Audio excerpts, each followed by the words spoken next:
Ibu-ibu solihah, ketika mendapat musibah, manusia itu kan cenderung mengeluh gitu ya. Tentunya tidak disalahkan ya ketika kita itu mengeluh yang tidak diperbolehkan, ketika kita itu mengeluh yang berlebihan ya.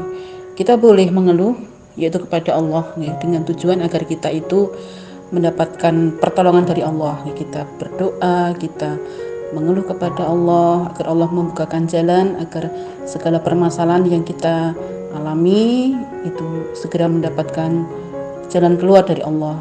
Demikian juga ketika kita curhat kepada seseorang ya, tentunya dengan tujuan juga agar mendapatkan solusi, tidak hanya sekedar mencurahkan isi hati, tetapi harapannya ya, agar teman yang kita curhati tadi memberikan nasihat, memberikan solusi dari apa yang sedang kita alami.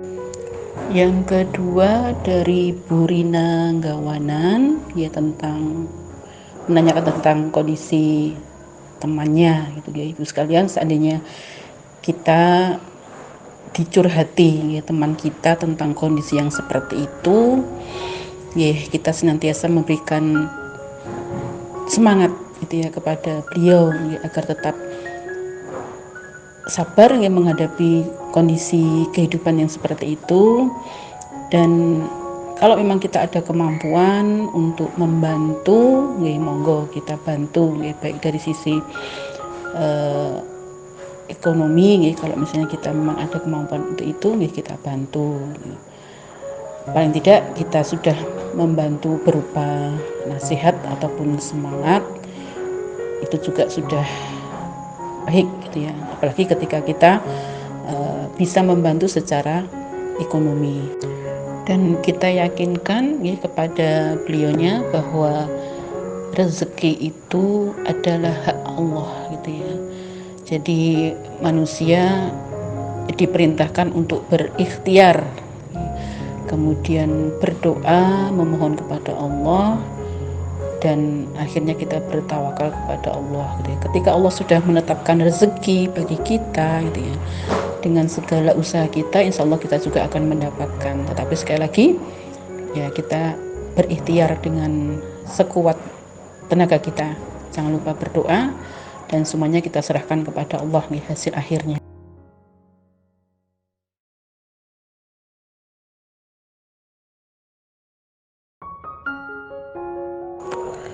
Kalau yang dimaksud berhubungan suami istri ya, tentunya itu sudah masuk kategori haram ya, karena ketika sudah talak 3 itu berarti dia sudah sama sekali tidak boleh rujuk kecuali dengan syarat gitu ya.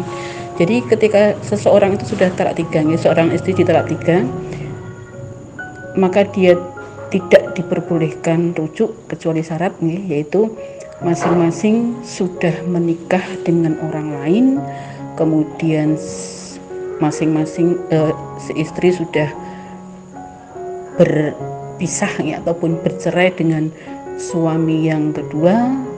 Setelah selesai masa iddah maka boleh dinikahi kembali, tapi tentunya niatannya menikah yang kedua itu bukan karena ingin menikah kembali dengan suami pertama. Itu niatan yang keliru ya, dan tentunya pernikahan yang ketika nanti pernikahan itu dilakukan dengan suami yang pertama dengan cara yang seperti itu tentunya juga tidak diperkenankan.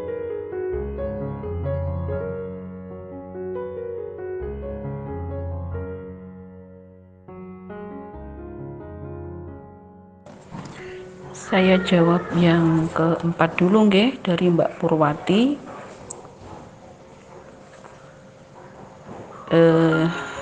Ibu sekalian, ketika kita mendapatkan ujian ataupun musibah dari Allah ya, kemarin sudah saya sampaikan ya di materi tentang hakikat dari musibah ataupun ujian itu sendiri ya, yaitu dia merupakan ujian bagi keimanan dan juga kesabaran kita, kemudian juga sebagai cara Allah untuk mengampuni dosa kita, dan bisa jadi akibat dari memperturutkan hawa nafsu ataupun kebodohan manusia. Jadi agar kita mampu ya menghadapi musibah itu dengan lapang dada ya, tentunya kita kembalikan semuanya kepada Allah ya, bahwa ketika Allah menguji kita yakin bahwa ada sesuatu yang baik yang akan Allah berikan kepada kita ya, manakala kita memang mampu menerima ujian itu dengan penuh kesabaran gitu ya, dengan penuh keyakinan, berbaik sangka kepada Allah ya. Dan monggo nanti kita meluaskan hati kita ya.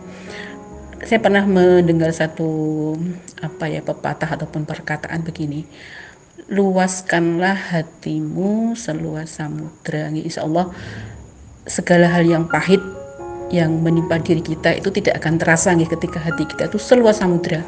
Ibaratnya ketika satu gelas jamu yang pahit sekalipun ditumpahkan ke air ke samudra ataupun ke lautan, maka air laut pun tidak akan berubah menjadi pahit ya. Dia tetap seperti air laut yang rasanya tetap asin ya. Sehingga ketika kita meluaskan hati kita gitu ya, jembar ke ati kalau orang Jawa gitu, itu maka segala permasalahan hidup itu akan terasa menjadi ringan dan semuanya kita kembalikan kepada Allah gitu ya. Ya Allah Maha tahu tentang kondisi kita serahkan semuanya kepada Allah. Insya Allah beban yang ada itu akan menjadi semakin ringan dan kita akan mampu menatap ke depan ya, ujian itu dengan sangat-sangat ringan seperti itu.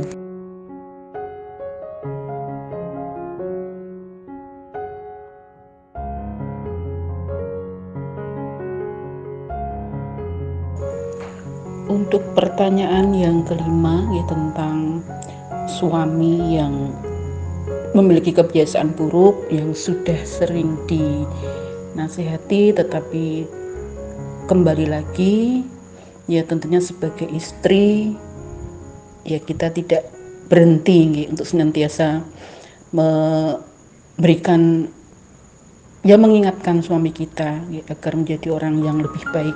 Kalaupun ternyata gitu ya, itu sulit untuk dirubah yang harus kita lakukan adalah hanya bersabar ya dengan mungkin kekurangan yang dimiliki oleh suami kita ya. Kita bisa mengambil ibrah dari kisah-kisah di masa lalu gitu ya, bagaimana ketika Asiyah istri dari Fir'aun ya, beliau Asiyah ya, seorang wanita sholihah tetapi memiliki suami yang seperti itu ya. Sampai di akhir hayat beliau tetap di dalam keimanannya ya. Dan beliau sudah dijanjikan Allah gitu ya, mendapatkan surganya Allah karena kesabaran beliau yang seperti itu.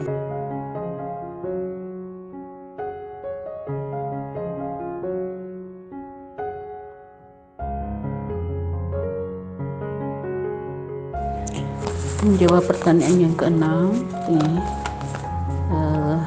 di materi tentang bagaimana sikap kita di dalam menghadapi musibah, yang poin kelima menyadari dan yakin dalam setiap musibah dan kesulitan ada kemudahan di surat Al-Insyirah ya. Jadi setiap Allah memberikan musibah, ujian, pasti juga Allah akan memberikan kemudahan ataupun jalan keluar ya. Tentunya ketika kita menyadari itu kita yakin bahwa nanti pasti ada cara agar kita keluar dari kesulitan tersebut. Untuk kondisi ini mungkin ada yang menghadapinya dengan panik ada yang bisa dengan slow itu kembali kepada karakter, tetapi karakter itu tetap bisa dirubah bisa diarahkan ke hal-hal yang baik. Kalau mungkin yang selama ini masih banyak paniknya monggo berusaha itu untuk rubah sedikit demi sedikit ya, ketika menghadapi musibah, ketika datangnya musibah itu pertama kali kita berusaha untuk bersabar, kita pasrahkan diri kepada Allah ya, kita selalu mengingat kepada Allah ya, kita hadapi dengan ya, dengan tenang gitu ya. Jadi ngeyem hati ini dewi, nah seperti itu. Sehingga dengan kondisi yang panik itu kan orang justru sulit untuk ini keluar dari kesulitan. Nah, makanya ketika ada musibah nih, kita berusaha untuk tidak panik nih, berusaha untuk menenangkan hati kita, menenangkan pikiran kita, agar dengan kondisi seperti itu nanti kita bisa berpikir dengan tenang, bisa mencari ya, solusi ataupun jalan keluar. Kalau mungkin yang selama ini saya alami ini sekedar berbagi pengalaman saja nih, bukan bermaksud apa-apa. Berbagai macam hal ya, masing-masing kita kan pasti punya pengalaman ujian yang berbeda-beda seperti yang saya sampaikan ya. Bentuknya berbeda, kadarnya juga berbeda. Nah, kalau yang saya alami itu ya, banyak hal yang saya terima ya ini sambil kita belajar dari pengalaman-pengalaman sebelumnya gitu. Berusaha untuk menenangkan hati kita, ya sudah, kalau kata orang Jawa itu pasrah ngalah gitu ya, kita serahkan semuanya kepada Allah gitu. Pasti nanti Allah juga akan memberikan solusi ataupun jalan keluar. Itu yang saya alami. Kalau bahasa apa ya bahasa ini itu ndablek gitu ya, jadi saya itu menggunakan prinsip ndablek. Intinya ndablek untuk hal-hal kebaikan. Jadi ketika kita ada musibah, ada masalah ya, kita berusaha ndablek ya, artinya kita tidak panik gitu ya, kita berusaha tenang kemudian mencari solusi agar kesulitan yang kita alami itu bisa teratasi. Itu yang selama ini mungkin saya alami, jadi hanya berbagi pengalaman saja kepada ibu-ibu semuanya gitu.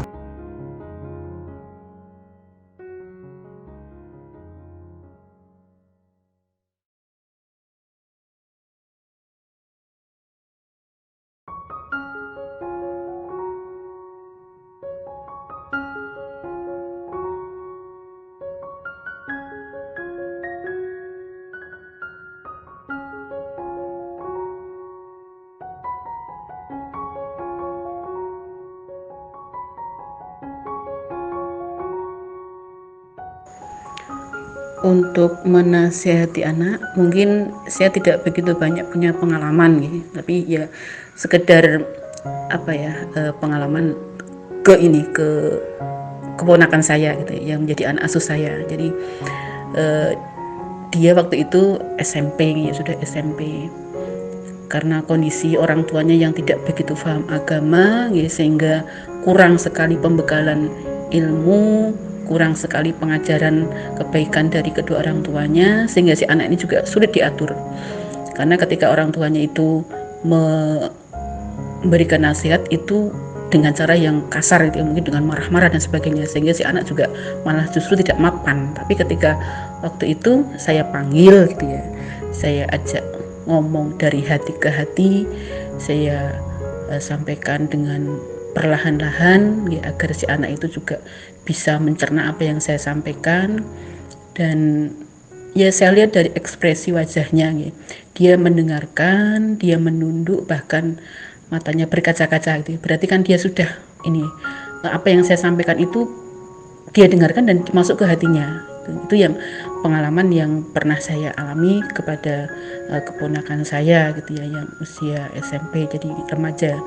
Jadi monggo nanti ibu yang lebih paham ya mengenai kondisi putra-putri ibu, bagaimana karakternya. Kalau yang saya sampaikan tadi ya, pengalaman saya kepada keponakan saya ya, anaknya yang usia SMP gitu ya, yang ABG. Tapi ketika kita menasihati dengan ya dari hati ke hati, dia pasti mendengar gitu ya.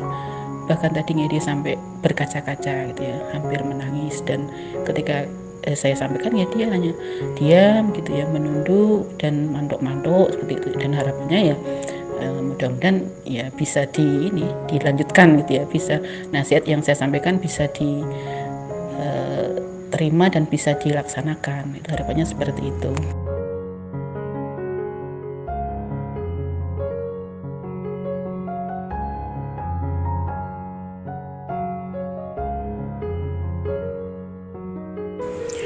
Matur suwun Bu Iis waktu yang diberikan kepada saya, ibu-ibu Solihah semuanya. Sebelum kita akhiri, sedikit yang saya sampaikan, monggo bersama-sama kita untuk menjadi wanita yang tangguh, gitu ya, wanita yang kuat di dalam menghadapi segala macam ujian, musibah, bencana. Terlebih dalam kondisi yang seperti ini, monggo bersama-sama kita untuk senantiasa berbaik sangka kepada Allah, berhusnudzon kepada Allah, bahwa ketika Allah memberikan ujian itu pasti ada sesuatu yang baik di baliknya, tinggal bagaimana kita menjalaninya dengan penuh kesabaran, penuh ketabahan, dan semoga semuanya kita menjadi para ibu yang kuat, kuat untuk keluarga kita. Demikian saja yang saya sampaikan, tentunya banyak salah dan khilafnya, saya mohon maaf. Billahi taufiq wal hidayah. Wassalamualaikum warahmatullahi wabarakatuh.